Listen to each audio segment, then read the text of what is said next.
en el corazón de la historia, allí donde el poder y la muerte danzan su vals más íntimo y terrible.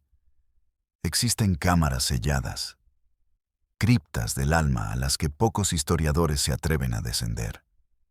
Yo soy su custodio. No me interesan las fechas pulidas en las lápidas de los reyes, sino las grietas en el mármol, las manchas oscuras que la crónica oficial se apresura a blanquear. Soy un historiador forense del espíritu, y mi labor es exhumar las verdades enterradas bajo el peso de coronas y sudarios. Hoy, nuestra cripta se abre en el sur de Italia, en el turbulento reino de Nápoles del siglo XV.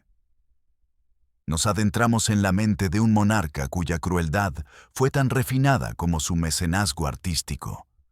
Un hombre que no se conformaba con derrotar a sus enemigos. Necesitaba poseerlos, catalogarlos, convertirlos en una advertencia eterna. Su nombre era Fernando I, pero la historia lo conocería por su apodo, Ferrante. Y en las entrañas de su castillo, guardaba un secreto tan atroz, tan metódico en su locura, que aún hoy susurra preguntas inquietantes sobre la naturaleza del poder. No era un tesoro de oro y gemas lo que exhibía a sus visitantes más íntimos. Era un museo. Un museo de hombres muertos. Un teatro macabro donde los actores principales eran los cadáveres embalsamados de sus varones rebeldes, vestidos con sus propias ropas, sentados en silencio perpetuo, observándolo todo con cuencas vacías. ¿Por qué un rey, un soberano del Renacimiento, crearía una colección tan espantosa? ¿Era una simple advertencia, un acto de terror político llevado a su máxima expresión? ¿O era algo más profundo, más oscuro? ¿Un ritual privado para calmar a los demonios de un alma asediada por la traición? Acompáñenme. Descorran el pesado velo del tiempo y respiren el aire viciado de los secretos de la corte napolitana. Vamos a caminar por los pasillos de la mente de Ferrante, a tocar las frías paredes de su paranoia y a sentarnos, junto a él, entre los silenciosos comensales de su banquete de espectros. Porque para entender el final de un rey, a veces, es necesario empezar por el final de sus víctimas. Para comprender al monstruo, primero debemos entender la cuna que lo meció. Y la cuna de Ferrante de Aragón no fue un lecho de certezas dinásticas, sino una tempestad de ambición, guerra y, sobre todo, una mancha indeleble, la bastardía. Nació en 1423, hijo ilegítimo de Alfonso V de Aragón, un monarca conocido como el Magnánimo. Pero la magnanimidad de un padre no siempre se hereda, y la sangre que no es puramente real a menudo debe compensar su supuesta impureza con una voluntad de hierro y una crueldad sin matices. Su madre, Giraldona Carlino, era una dama napolitana de noble cuna, pero sin el lustre suficiente para convertir a su hijo en un heredero indiscutible. Ferrante creció, pues, en la sombra de la legitimidad. Un recordatorio constante de que su posición no era un derecho divino, sino un regalo precario de su padre. Este estigma de origen sería el motor oculto de toda su existencia. La herida supurante que lo empujaría a una desconfianza patológica y a una necesidad obsesiva de control. Su educación fue una extraña amalgama, un reflejo del propio Renacimiento. Por un lado, fue instruido por los más brillantes humanistas de la época, como Lorenzo Valla y Antonio Beccadelli, apodado el Panormita. Le enseñaron latín, filosofía, el arte de la retórica y el amor por los clásicos. Su corte, más adelante, se convertiría en un faro de cultura, atrayendo a artistas, arquitectos y eruditos. Introdujo la imprenta en Nápoles, fundó academias y acumuló una biblioteca formidable. Era, en apariencia, el perfecto príncipe renacentista. Pero había otra educación, una que no se aprendía en los libros, la que se impartía en los pasillos susurrantes del Castel Nuovo, en las miradas calculadoras de los cortesanos y en los campos de batalla de una Italia fragmentada y perpetuamente en guerra. Su padre, Alfonso, pasó la mayor parte de su vida conquistando y pacificando su nuevo reino italiano, arrancado a la casa francesa de Anjou. Ferrante, desde muy joven, fue testigo de la volatilidad del poder. Vio cómo la lealtad de los barones napolitanos era una mercancía que se compraba con tierras y se vendía al mejor postor. Estos barones, señores feudales de un poder casi soberano en sus dominios, veían a los aragoneses como invasores, y a Ferrante, el bastardo, como un insulto a sus antiguas prerrogativas. Aprendió que un tratado era solo un trozo de papel, y que la sonrisa de un noble podía ocultar el brillo de una daga. El propio Nápoles era un personaje en este drama, una ciudad de una belleza deslumbrante y una miseria abyecta, un crisol de culturas, un puerto vibrante donde confluían el comercio, el espionaje y la plaga. Sus calles laberínticas eran escenario de procesiones religiosas y de asesinatos a plena luz del día. El Vesubio humeaba en el horizonte, un recordatorio constante de que bajo la superficie más plácida puede bullir una furia destructora. Este era el reino que Ferrante estaba destinado a heredar. No un reino unido y leal, sino una colcha de retazos cosida con el hilo frágil de la fuerza militar de su padre. En 1458, Alfonso el Magnánimo muere. En su lecho de muerte, en un acto que desafiaba la tradición y enfurecía a la nobleza, separó sus reinos. Dejó Aragón y Sicilia a su hermano legítimo, Juan, pero legó el recién conquistado y siempre inestable reino de Nápoles a su hijo bastardo, Ferrante. El regalo estaba envenenado. El Papa Calixto III, la máxima autoridad espiritual y un formidable poder terrenal, se negó a reconocer su legitimidad, declarando el reino napolitano devuelto al señorío papal. Los varones, liderados por el príncipe de Tarento, vieron su oportunidad y desempolvaron las viejas banderas de la casa de Anjou, llamando a Juan de Anjou, hijo del antiguo rey René, para que reclamara el trono. El reinado de Ferrante no comenzó con una coronación pacífica, sino con una guerra civil total. A sus 35 años, no tuvo tiempo para lutos ni ceremonias. Tuvo que ceñirse la armadura sobre las ropas de duelo y luchar por cada palmo de su herencia. Fue en este bautismo de fuego donde el humanista instruido en los clásicos comenzó a desvanecerse, y el depredador político empezó a afilar sus garras. Se enfrentó a la traición en su propio consejo, a la deserción en el campo de batalla y al desprecio de las grandes casas de Italia. Aprendió, de la forma más brutal, que la magnanimidad de su padre era un lujo que él no podía permitirse. Para sobrevivir, no bastaba con ser un león. Había que ser también un zorro, y un zorro que no dudara en devorar a las demás criaturas del bosque. La pregunta que flotaba en el aire de Nápoles en aquellos primeros años no era si Ferrante sería un buen rey, sino si lograría seguir siendo rey hasta el amanecer del día siguiente. Y en esa lucha por la supervivencia, ¿qué pactos oscuros hizo consigo mismo? ¿Qué umbrales morales cruzó, sabiendo que jamás podría volver atrás? Porque en la forja de un rey, a partir de un bastardo, el fuego consume no solo las impurezas, sino a menudo, también el alma. El ascenso de Ferrante al trono fue como intentar escalar un acantilado de cristal durante un terremoto. Cada asidero era frágil, cada saliente una trampa potencial. La guerra contra los varones angevinos duró años. Una sangría constante de hombres y ducados que puso a prueba su resistencia hasta límites inhumanos. En la batalla de Sarno, en 1460, sufrió una derrota humillante, viéndose obligado a huir para salvar la vida mientras sus enemigos celebraban lo que parecía el fin de su efímero reinado.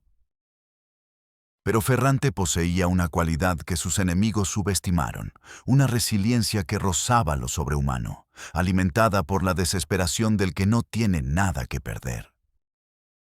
Aprendió a jugar el largo juego de la diplomacia italiana, tejiendo alianzas con el Papa Pío II, que finalmente lo reconoció, y con el temible duque de Milán, Francesco Sforza, cuyo apoyo militar fue crucial. Más importante aún, contó con el respaldo de mercenarios albaneses liderados por el legendario Skanderbeg, un guerrero forjado en la lucha contra los otomanos. Lentamente, con una paciencia de cazador, fue revirtiendo la balanza. La victoria decisiva llegó en 1462, en Troya. Allí, Ferrante, liderando personalmente a sus tropas, aplastó al ejército angevino. Pero la victoria militar fue solo el primer acto. El segundo, y más definitorio, fue cómo lidió con los vencidos. Aquí, el mundo tuvo el primer atisbo del verdadero Ferrante. Ofreció amnistías, perdonó a muchos de los varones rebeldes, los reintegró en sus feudos. Parecía un gesto de magnanimidad, un eco de su padre. Pero era una magnanimidad calculada, la del granjero que engorda a sus cerdos antes de la matanza. Estaba observando, esperando, catalogando. Y la primera entrada en su catálogo de traiciones resueltas de forma definitiva fue una de las más infames de todo el Renacimiento: el caso de Jacopo Piccinino. Piccinino era un condottiero, un capitán mercenario, el más célebre y astuto de su tiempo. Había luchado contra Ferrante al servicio de los angevinos, causándole innumerables problemas. Tras la derrota de sus patrones, Piccinino se encontró en una posición precaria. Ferrante, en lugar de perseguirlo, le hizo una oferta irresistible. No solo le perdonaba, sino que le ofrecía el cargo de comandante en jefe de sus ejércitos y, como sello de esta nueva y sólida amistad, la mano de su propia hija ilegítima, Drusiana. Piccinino, un hombre que vivía de la guerra y la desconfianza, dudó, pero la oferta era demasiado tentadora. La riqueza, el estatus, la entrada en la familia real. Francesco Sforza, el duque de Milán, actuó como garante del acuerdo, prometiendo velar por la seguridad del condottiero. Confiado, Piccinino viajó a Nápoles en 1465. La ciudad lo recibió con festejos. Durante 27 días, fue el huésped de honor del rey. Hubo banquetes, torneos y celebraciones por su boda con Drusiana. Ferrante lo trataba como a un hijo, abrazándolo en público, consultándole sobre asuntos de Estado. La comedia de la reconciliación fue representada con una maestría impecable. El último acto tuvo lugar en el Castel Nuovo. Ferrante invitó a Piccinino y a su hijo a una cena íntima. Mientras cenaban, el rey recibió un mensaje.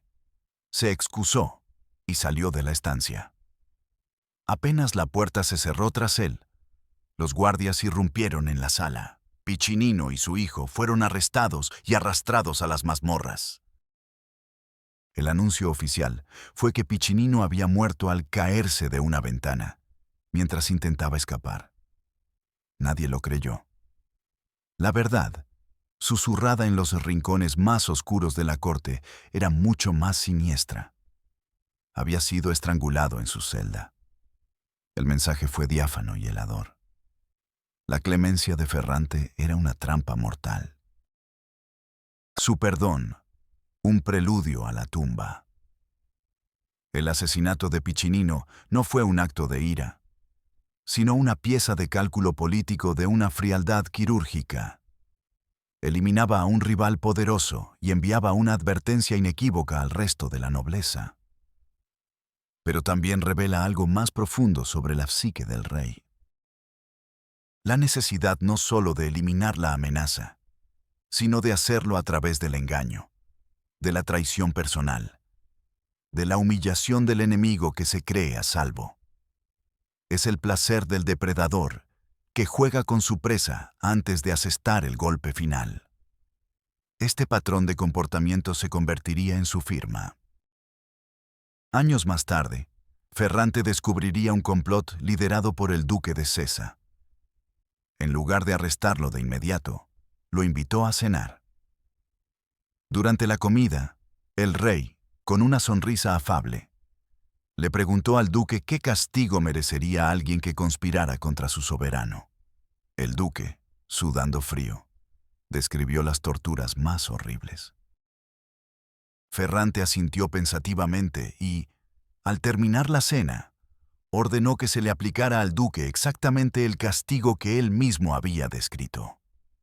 El rey no solo era cruel, era un director de escena de su propia crueldad. Mientras estos dramas sangrientos se desarrollaban en los salones del poder, Ferrante tejía una red invisible pero omnipresente que asfixiaba cualquier atisbo de disidencia. Su sistema de espionaje era legendario. Tenía informantes en cada casa noble, en cada monasterio, en cada burdel. Sus agentes leían la correspondencia privada, escuchaban las conversaciones en las tabernas, reportaban los sermones de los sacerdotes. La paranoia se convirtió en la atmósfera reinante en la corte de Nápoles. El silencio era la única defensa. Pero incluso el silencio podía ser interpretado como un signo de culpa. Se cuenta que tenía mascotas exóticas, como un cocodrilo que mantenía en el foso del castillo. Los prisioneros que desaparecían de las mazmorras, se decía, terminaban como alimento para la bestia. Esta dualidad definía su reinado. Por un lado, el mecenas que pagaba fortunas por manuscritos griegos y protegía a los filósofos neoplatónicos. Por otro, el tirano que perfeccionaba los métodos de tortura y consideraba la traición la forma más elevada de arte político. Era un hombre que podía discutir sobre la inmortalidad del alma con un erudito por la mañana y ordenar el estrangulamiento de un noble por la tarde sin percibir contradicción alguna. Y bajo esta superficie de control férreo, la herida de la bastardía seguía supurando, alimentando un miedo constante a la traición. No le bastaba con que sus enemigos estuvieran muertos. La muerte era un final demasiado simple, una huida. Un cadáver bajo tierra es un asunto concluido. Pero, ¿y si la muerte no fuera el final del castigo? ¿Y si pudiera extender su dominio más allá de la tumba? Esta pregunta, que germinaba en los recovecos más sombríos de su mente, estaba a punto de encontrar una respuesta tangible y aterradora. La gran prueba de su reinado, la que lo empujaría a materializar sus fantasmas, estaba aún por llegar. La paz en el reino de Ferrante era como una fina capa de hielo sobre un volcán. Podía soportar el peso de un hombre cauto, pero estaba destinada a resquebrajarse ante el menor temblor. Y el temblor llegó en 1485, 2 décadas después de la consolidación de su poder. Fue la llamada Conspiración de los Varones, un levantamiento que no fue una simple revuelta, sino el clímax de años de resentimiento acumulado, una tormenta perfecta que amenazó con barrer a la Casa de Aragón de la faz de Italia. Esta vez, los varones habían aprendido la lección. No confiaban en la fuerza bruta, sino en una red de intrigas que se extendía desde los castillos más remotos de los Abruzos hasta el mismo corazón del Vaticano. Los protagonistas de esta nueva rebelión eran hombres de inmenso poder. Antonello Sanseverino, príncipe de Salerno, Pietro de Guevara, marqués del Vasto, y sobre todo, Francesco Coppola, conde de Sarno. Coppola no era un noble de antiguo linaje, sino un hombre nuevo, un comerciante que había amasado una fortuna colosal y se había ganado la confianza del rey hasta convertirse en su principal consejero y financiero. Era el hombre más poderoso del reino, después de Ferrante. Su traición fue, para el rey, la más dolorosa y la más imperdonable. La conspiración se gestó en el veneno de los impuestos. Ferrante, siempre necesitado de fondos para mantener su ejército y su lujosa corte, había impuesto cargas fiscales cada vez más pesadas, afectando los privilegios y los bolsillos de la aristocracia. Pero el dinero era solo el pretexto. La causa real era el absolutismo de Ferrante, su desprecio por los derechos feudales, su red de espías que humillaba a los grandes señores en sus propios hogares. A esto se sumó un nuevo y poderoso aliado para los rebeldes: el Papa Inocencio VIII, un pontífice hostil a Ferrante que vio la oportunidad de reafirmar la soberanía papal sobre Nápoles. La trama era compleja. Los varones planeaban derrocar a Ferrante y a su heredero, el duque Alfonso de Calabria, cuya crueldad era incluso más notoria que la de su padre, para ofrecer la corona a un pretendiente más manejable o, en su defecto, fragmentar el reino en una federación de señoríos semi-independientes. La guerra estalló, una vez más, brutal y sin cuartel. El reino se partió en dos, pero Ferrante, ahora un viejo zorro de más de 60 años, era más peligroso que nunca. Su mente, afilada por décadas de intrigas, funcionaba como una máquina calculadora de la traición humana.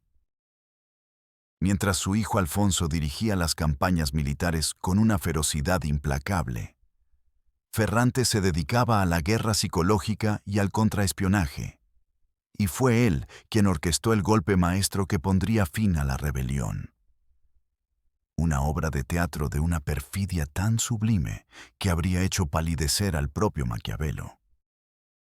Tras 2 años de conflicto, con ambos bandos agotados, Ferrante hizo lo que mejor sabía hacer: ofreció la paz.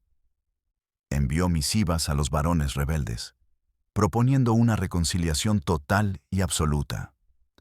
Prometió una amnistía general, la restauración de sus tierras y títulos, y el fin de las disputas. Para sellar este nuevo pacto de confianza, anunció una gran celebración: la boda de la nieta de Francesco Coppola con el hijo del marqués del Vasto, otro de los líderes rebeldes. La ceremonia tendría lugar en el corazón mismo de su poder, el Castel Nuovo de Nápoles, y el propio rey actuaría como anfitrión y testigo de honor. Era una repetición del guión de Piccinino, pero a una escala mucho mayor. Y, asombrosamente, los varones cayeron en la trampa. Quizás estaban desesperados. Quizás creyeron que la magnitud del evento, la presencia de tantas familias nobles, sería su salvaguarda. O quizás, simplemente, no podían concebir que un hombre pudiera albergar tal grado de malevolencia. El 13 de agosto de 1486, el gran salón del Castel Nuovo refulgía con el esplendor de la aristocracia napolitana. Los tapices más ricos cubrían las paredes. Miles de velas arrancaban destellos a las joyas y a las armaduras de gala. La música llenaba el aire, y el vino fluía en abundancia. Francesco Coppola y Antonello Sanseverino, los cabecillas, estaban sentados en la mesa de honor, junto al rey. Ferrante se mostraba jovial, relajado, un abuelo benévolo presidiendo la feliz unión de 2 grandes casas. Reía, brindaba por la paz y la prosperidad del reino. Los varones, Poco a poco, bajaron la guardia. La tensión que había llenado la sala al principio se disipó, reemplazada por un alivio palpable. Y entonces, en el apogeo del banquete, ocurrió. No hubo un grito de alarma, ni un choque de espadas. Fue algo mucho más sutil y aterrador. Con una señal casi imperceptible del rey, todas las puertas del salón se cerraron simultáneamente con un sonido sordo y definitivo. El pesado rastrillo de la entrada principal descendió con un estruendo metálico que heló la sangre de los presentes. La música cesó abruptamente. El silencio que cayó sobre la sala fue absoluto. En ese silencio, decenas de soldados, que habían estado ocultos o disfrazados entre los sirvientes, emergieron de las sombras, con las espadas desenvainadas. No hubo lucha. No hubo resistencia. El shock fue total. Los líderes de la conspiración, incluyendo a Coppola y Sanseverino, fueron arrestados allí mismo, entre los restos del festín. Fueron arrastrados fuera del salón, ante la mirada aterrorizada de sus familias, y conducidos a las mazmorras más profundas del castillo. La farsa había terminado. Comenzaba la carnicería. Los juicios fueron una formalidad. Las confesiones fueron extraídas bajo torturas espantosas, supervisadas personalmente por el duque Alfonso. Coppola y otros fueron ejecutados públicamente en la plaza del mercado. Sus cuerpos descuartizados y sus cabezas expuestas en picas como advertencia. Pero para los más importantes, para los que más profundamente habían herido su orgullo, Ferrante tenía reservado un destino diferente. La muerte era una liberación que no estaba dispuesto a concederles. Y aquí es donde la crueldad del rey trasciende la política y entra en el reino de la psicopatología. Ferrante, el humanista, el coleccionista de libros raros, decidió empezar una nueva colección. Una colección de sus enemigos vencidos. Ordenó que los cuerpos de los principales varones ejecutados no fueran enterrados. En su lugar, fueron entregados a un equipo de médicos y embalsamadores. Con técnicas aprendidas quizás de los egipcios, a través de los textos que tanto amaba, o desarrolladas por sus propios expertos, los cadáveres fueron vaciados, tratados con especias y resinas, y meticulosamente preservados. La piel fue curtida para que mantuviera una apariencia vagamente humana. Los vistieron de nuevo con las lujosas ropas que llevaban en el fatídico banquete, o con los atuendos propios de su rango, y luego fueron colocados en una galería especial dentro del castillo, una especie de museo privado del terror. Allí estaban, sentados en sillas, algunos alrededor de una mesa como en una reunión perpetua, otros de pie en nichos. El príncipe de Salerno, el conde de Sarno, todos sus grandes rivales, ahora reducidos a macabros trofeos. Ferrante visitaba su colección con frecuencia. A veces, cenaba solo en una mesa dispuesta frente a ellos, hablándoles, increpándoles, disfrutando de su silencio impotente. En otras ocasiones, llevaba a visitantes importantes, embajadores extranjeros o nobles, cuya lealtad quería asegurarse, a hacer un tour por su galería. Se paseaba entre los cuerpos momificados, presentando a cada uno por su nombre y título, y relatando con todo lujo de detalles la historia de su traición. El mensaje era de una brutalidad inenarrable. Esto es lo que les ocurre a los que se oponen a mí. No solo mueren, se convierten en mis posesiones para siempre. Su humillación no tiene fin. Había cruzado el último umbral. El poder ya no era un medio para gobernar, sino un fin en sí mismo, un instrumento para ejercer un dominio absoluto que se extendía incluso sobre la carne muerta. El rey de Nápoles se había convertido en el curador de su propio infierno personal. El peso de los años y de los crímenes comenzó a encorvar la espalda del rey. La década de 1490 se abrió con una nueva y pavorosa sombra cerniéndose sobre Italia. Una amenaza que hacía que las conspiraciones de sus varones parecieran meras disputas domésticas. Al otro lado de los Alpes, un joven y ambicioso rey francés, Carlos Auquenot, estaba desempolvando las viejas reclamaciones de la Casa de Anjou sobre el trono de Nápoles. Pero a diferencia de sus predecesores, Carlos no era un simple pretendiente con un ejército de mercenarios. Comandaba la fuerza militar más formidable de Europa, una maquinaria de guerra moderna, con una artillería de un poder devastador nunca antes visto. La noticia de los preparativos franceses llegó a Nápoles como un viento helado, un presagio de apocalipsis. Para Ferrante, ahora un hombre de 70 años, esta era la pesadilla final. Toda su vida había sido una lucha por asegurar su corona bastarda, por aplastar las amenazas internas, por construir un reino a su imagen y semejanza. Y ahora, una fuerza externa, incontrolable, amenazaba con reducir todo su legado a cenizas. La paranoia, que siempre había sido su compañera, se convirtió en su única realidad. Los informes de sus embajadores en Francia detallaban el tamaño del ejército de Carlos, el número de cañones, el fervor casi mesiánico de la empresa. Ferrante, el maestro de la intriga, se encontraba ante un enemigo que no podía ser engañado con una boda falsa ni eliminado con un veneno sutil. Este enemigo traía consigo el estruendo del fin de una era. El rey se sumió en una febril actividad diplomática.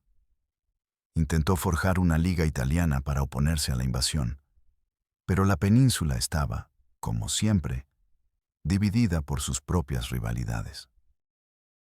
Ludovico Sforza, el regente de Milán, en un acto de cinismo suicida, incluso animó a los franceses a cruzar los Alpes, esperando beneficiarse del caos. El Papa Alejandro VI, un Borgia, jugaba a dos bandas. Florencia estaba paralizada por las profecías de Savonarola. Ferrante estaba solo. El estrés comenzó a devorar su salud. Su cuerpo, que había resistido décadas de campañas militares y noches sin dormir, empezó a fallar. Sufría de fiebres, de ansiedades que lo mantenían despierto durante noches enteras. Se cuenta que sus paseos por la Galería de las Momias se hicieron más frecuentes, más largos. ¿Qué buscaba en la compañía de aquellos a quienes había destruido? ¿Confirmación de su poder, ahora que se sentía tan impotente? O quizás, en su delirio, buscaba su consejo, como un general que repasa sus victorias pasadas antes de la batalla final y definitiva. Podemos imaginarlo en la quietud de la noche, a la luz de una antorcha parpadeante que proyectaba sombras danzantes sobre los rostros acartonados de sus antiguos enemigos. Caminando lentamente, su aliento empañando el aire frío de la sala. Se detiene frente al conde de Sarno, su antiguo amigo y financiero. ¿Tú también lo ves, Francesco? Zrenia podría haber susurrado. Vienen a por todo lo que construimos. Tu traición fue un juego de niños comparada con esto. Me traicionaste por codicia, por orgullo. Pero ellos vienen a borrar nuestro mundo. Su mente, una vez un instrumento de precisión letal, comenzaba a deshilacharse. Alternaba momentos de una lucidez aterradora, en los que dictaba cartas y daba órdenes con su antigua agudeza, con periodos de profunda melancolía y arranques de ira. Veía traidores en cada sombra. Escuchaba susurros de conspiración en el crujido de las puertas. El miedo a la invasión francesa se fusionó con el miedo a la muerte, a la insignificancia. al juicio de un Dios al que había ignorado durante toda su vida. En enero de 1494, el final se precipitó. Una mañana, tras una noche de especial agitación, el rey sufrió un ataque. Las crónicas son imprecisas. Hablan de una apoplejía o un catarro fulminante. Pudo ser un derrame cerebral, un infarto masivo provocado por la angustia incesante. Los médicos de la corte, impotentes, se arremolinaron alrededor de su lecho. Aplicaron sangrías, emplastos, recitaron fórmulas inútiles. La habitación del rey en el Castel Nuovo, normalmente el centro neurálgico del poder, se convirtió en una antesala de la muerte.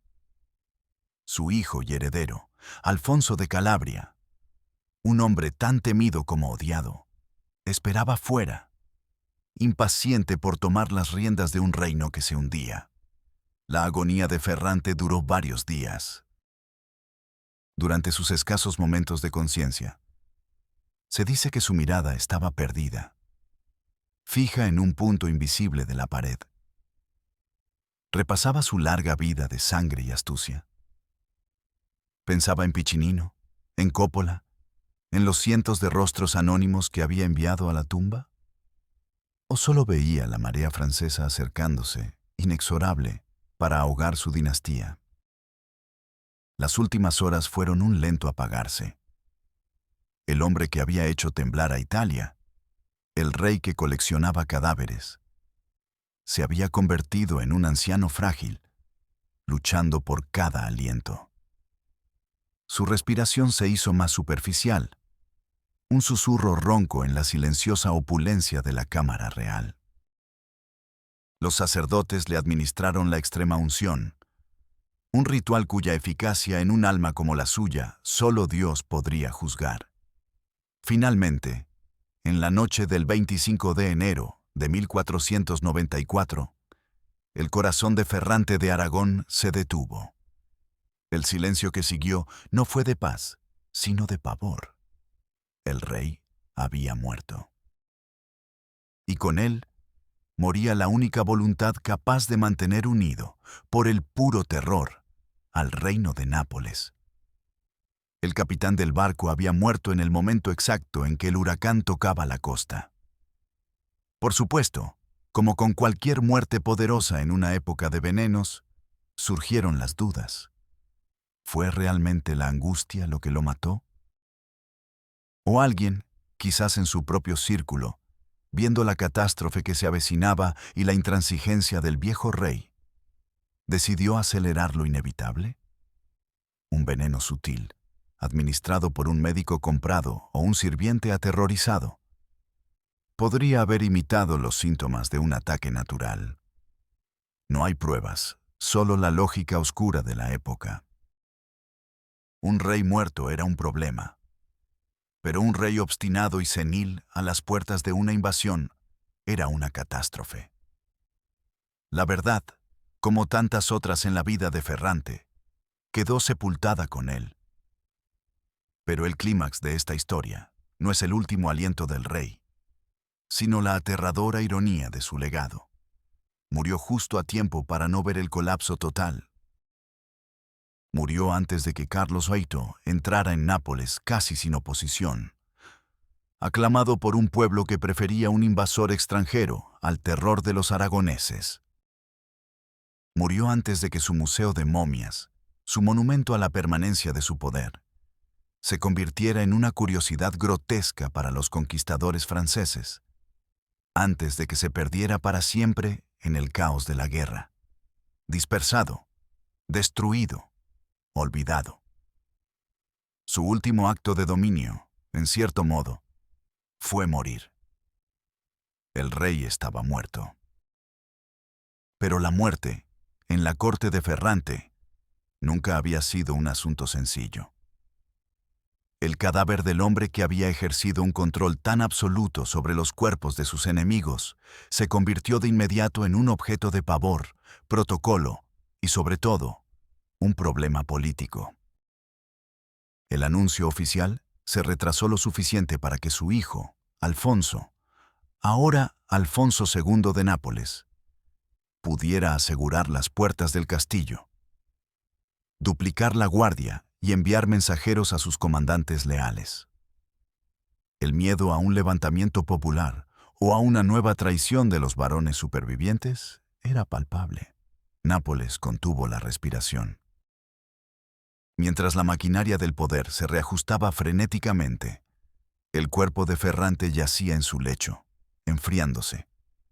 La pregunta que flotaba en el aire era de una ironía macabra. ¿Qué hacer con el cadáver del coleccionista de cadáveres? ¿Se le aplicaría a él el mismo arte oscuro que él había perfeccionado con sus víctimas? La respuesta fue sí, pero con la pompa y la justificación de la realeza. Los mismos expertos que quizás habían trabajado en las momias de los varones fueron llamados para preparar al rey para su último viaje. El proceso de embalsamamiento de un monarca era una práctica común, destinada a preservar el cuerpo para los largos funerales de Estado y el velatorio público. Pero en el caso de Ferrante, el acto adquirió una resonancia siniestra. Vaciaron su cuerpo, lo llenaron de hierbas aromáticas y conservantes, lo envolvieron en finas telas. Lo convirtieron, en esencia, en la pieza más importante de su propia colección, aunque destinada a un sarcófago y no a una galería. El cuerpo, revestido con las insignias de la realeza, fue expuesto en el gran salón del Castel Nuovo, el mismo escenario de la traición del banquete. Los cortesanos, la nobleza y los dignatarios extranjeros desfilaron ante el catafalco. Sus rostros una máscara de luto oficial que apenas ocultaba una mezcla de emociones. El alivio de los que le temían, la incertidumbre de los que dependían de él y el cálculo frío de los que veían una oportunidad en el nuevo régimen. El luto genuino era escaso. Ferrante había sido respetado por su astucia y temido por su crueldad, pero rara vez amado. El pueblo de Nápoles, que había sufrido sus impuestos y su tiranía, recibió la noticia con una indiferencia cautelosa, esperando ver si el nuevo rey, Alfonso II, sería mejor o peor. Pronto descubrirían que el hijo había heredado toda la crueldad del padre, pero ninguna de su inteligencia política.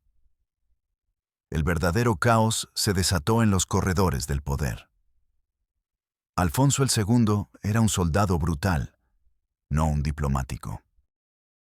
Su primera reacción a la amenaza francesa no fue la negociación, sino la bravuconería y la violencia, lo que solo sirvió para aislar aún más a Nápoles. Las facciones que Ferrante había mantenido a raya a través del miedo y el soborno, ahora volvían a agitarse. El reino, que desde fuera parecía un monolito de poder absoluto, se reveló como lo que realmente era: una estructura hueca, carcomida por dentro, mantenida en pie únicamente por la voluntad de un solo hombre. Y ese hombre ya no estaba. El funeral fue un espectáculo grandioso y sombrío. Una larga procesión acompañó el sarcófago de Ferrante por las calles de Nápoles hasta la iglesia de San Domenico Maggiore, el panteón de la dinastía aragonesa. Pero mientras las campanas doblaban y los coros cantaban requiems, la noticia de la muerte del rey volaba hacia el norte, cruzaba los Alpes y llegaba a oídos de Carlos Orem. Para el rey francés, fue la señal definitiva. El león viejo estaba muerto. La puerta del gallinero estaba abierta. ¿Y qué fue del legado más tangible y terrible de Ferrante, su museo de momias? La historia, en este punto, se vuelve brumosa, como si el horror de la colección la hubiera hecho desvanecerse en la leyenda. Cuando el ejército francés entró en Nápoles en febrero de 1495, apenas un año después de la muerte de Ferrante, Alfonso II ya había abdicado y huido cobardemente a Sicilia. Los soldados de Carlos saquearon la ciudad y sus palacios. Es casi seguro que descubrieron la galería secreta.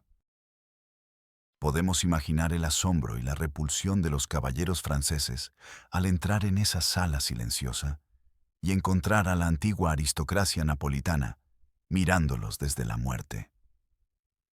Para ellos, no serían trofeos de un poder temible, sino reliquias bárbaras de un tirano depuesto. ¿Qué hicieron con ellas? Algunas crónicas sugieren que los cuerpos fueron destruidos, quemados o arrojados a una fosa común, un acto de limpieza simbólica para borrar el recuerdo del régimen aragonés. Otras leyendas dicen que algunos fueron robados como curiosidades macabras.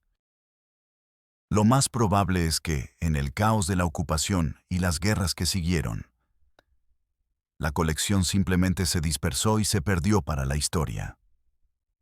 Las momias de los enemigos de Ferrante se convirtieron en fantasmas, al igual que el poder de su creador. El vacío dejado por la muerte de Ferrante fue llenado de inmediato por el estruendo de los cañones franceses. Su dinastía, por la que había mentido, traicionado y asesinado, se derrumbó como un castillo de naipes. Su hijo Alfonso murió en el exilio. Su nieto, Fernandino, reinó brevemente antes de ser expulsado de nuevo. En pocos años, el reino de Nápoles cayó bajo el dominio español y la estirpe de Ferrante se extinguió. El hombre que quiso controlar el destino y poseer a sus enemigos incluso después de la muerte, no pudo asegurar su propia sangre en el trono más allá de un suspiro de la historia. La consecuencia más profunda de su muerte no fue el caos inmediato, sino la revelación de la fragilidad fundamental de su obra. Su reino no estaba construido sobre cimientos de lealtad o de bien común, sino sobre el terror. Y el terror es un material de construcción quebradizo. Funciona mientras el terrorista vive y respira, pero se desmorona en polvo en el momento en que su corazón deja de latir. El eco de la vida de un rey no se mide por el estruendo de su funeral, sino por la persistencia de su sombra sobre las generaciones futuras. Y la sombra de Ferrante de Aragón es larga, compleja y teñida de un rojo oscuro. A corto plazo, su muerte fue la sentencia de muerte de su reino. Su obsesivo control personal había impedido el desarrollo de instituciones políticas estables. Había gobernado no a través de un sistema, sino a través de su propia y temible personalidad. Al desaparecer él, desapareció el único pilar que sostenía el edificio.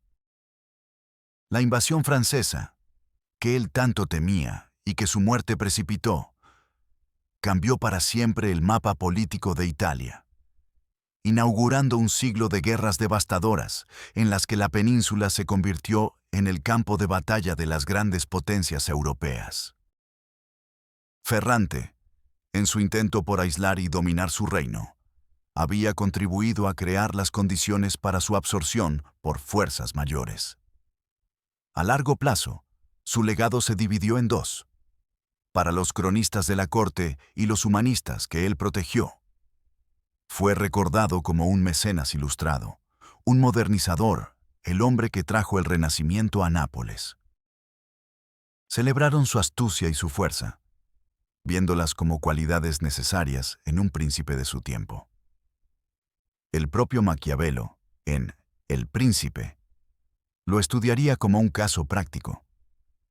Un ejemplo de cómo un gobernante debe ser temido si no puede ser amado. Un maestro en el uso de la crueldad bien empleada. Pero para la memoria popular y para muchos historiadores posteriores, su nombre se convirtió en sinónimo de tiranía y perfidia. Las historias de su cocodrilo, de sus banquetes trampa y sobre todo de su museo de momias, lo transformaron en un arquetipo del déspota renacentista, un monstruo gótico con ropajes de seda. La verdad, como siempre, reside en la incómoda fusión de ambas imágenes. Ferrante fue, simultáneamente el constructor y el destructor, el humanista y el bárbaro.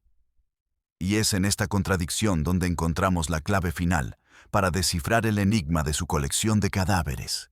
Regresemos por última vez a esa galería silenciosa. ¿Por qué lo hizo? La explicación más simple, el terrorismo de Estado, es cierta pero insuficiente. Exhibir a sus enemigos muertos era, sin duda, una advertencia. Pero la naturaleza privada y ritualista de la colección sugiere algo más. No era solo un espectáculo para los demás, era una necesidad para él. La segunda explicación es psicológica. Ferrante, el bastardo, vivió toda su vida con un profundo complejo de inferioridad, con el miedo constante a que su poder, al no ser de origen divino, le fuera arrebatado. Los varones que lo desafiaban no solo amenazaban su trono, sino que tocaban esa herida primordial. Al momificarlos, al convertirlos en objetos de su propiedad, lograba una victoria total y definitiva. No los derrotaba, los absorbía, los despojaba de su humanidad y los convertía en una prueba tangible de su propia legitimidad. Una legitimidad ganada a través de la subyugación absoluta del otro.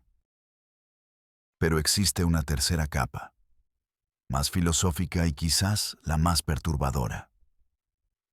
En su obsesión por controlar la muerte, por negar a sus enemigos el descanso de la tumba, Ferrante libraba una batalla perdida contra su propia mortalidad. Rodeado de estos simulacros de vida eterna, intentaba convencerse a sí mismo de que el poder podía, de alguna manera, trascender la decadencia de la carne. Era un intento desesperado de congelar el tiempo, de detener el ciclo de auge y caída. Su museo no era solo un monumento a su poder, era un talismán contra su propio fin. Al final, su colección macabra es el símbolo perfecto de su reinado, una fachada de orden y control que ocultaba una realidad de decadencia y horror. Un intento de imponer una permanencia artificial sobre la naturaleza efímera del poder humano. Ferrante creyó que al poseer los cuerpos de sus enemigos, había vencido a la historia. Pero la historia, irónicamente, lo venció a él, dispersando su colección, borrando su dinastía y recordándolo no tanto por el reino que construyó, sino por la forma monstruosa en que lo defendió.